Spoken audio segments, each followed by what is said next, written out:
Title: Beware of So-Called Friends.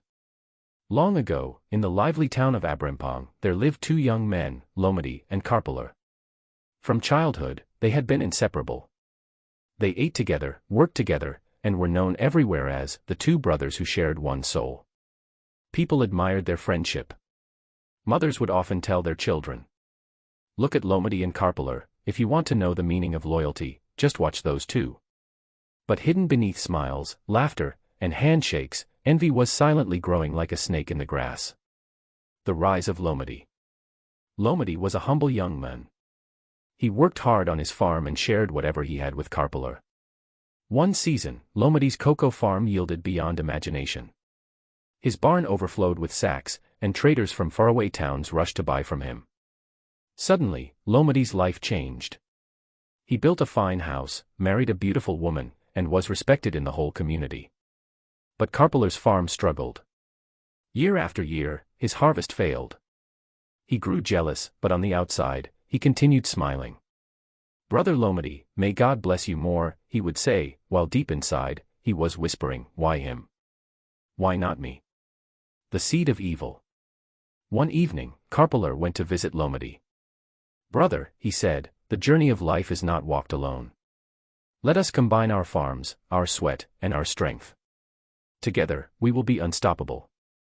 Lomedy, ever kind-hearted, agreed without hesitation. From that day, the two worked on Lomedy's land together. But Carpulor's mind was not on farming, his mind was on taking everything for himself. The betrayal. When the harvest season came again, Lomedy suggested, "Let us divide the produce fairly, as true brothers do." But Carpulor had already prepared a wicked plan. He went to the village chief and lied. "Great chief, my friend Lomedy has been using charms to prosper. All this wealth is not from honest labor but from dark powers. If we do not act quickly, he will bring curses upon the whole village." The chief, troubled by this accusation, called the council. Lomedy was summoned, accused, and shamed before everyone. He tried to defend himself, but the words of Carpulor carried poison. The villagers turned against Lomedy, whispering, "Ah! So that is why his farm flourishes." The fall of Lomedy. That very night, Lomedy's house was raided. His farm was seized, and he was banished from Abrimpong. Homeless and broken, he wandered into the forest. Many believed he would die there. But fate has a way of revealing truth. The unmasking of Carpulor. Months later, when Lomedy was gone, Carpulor took over the farm. But to his surprise, the land that once produced abundantly became barren. No matter how hard he worked, no cocoa pods grew. His lies could not feed him. Then, the village chief fell gravely ill. The elders consulted the oracle, and the truth came out. It is not Lomedy who brought misfortune.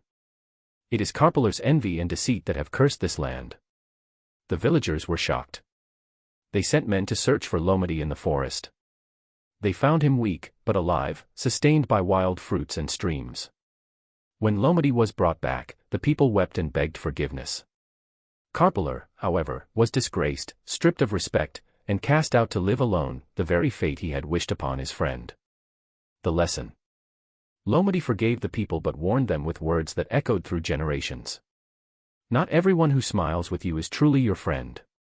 Beware of so-called friends, for jealousy hides behind laughter, and betrayal often wears the mask of loyalty. And so, the story of Lomedy and Carpulor became a tale passed down in Abrimpong, teaching children and elders alike to value true friendship but to stay alert, because envy can turn even a close friend into a dangerous enemy. Moral of the story. True friendship is tested not by words but by actions. Envy destroys both the victim and the one who harbors it.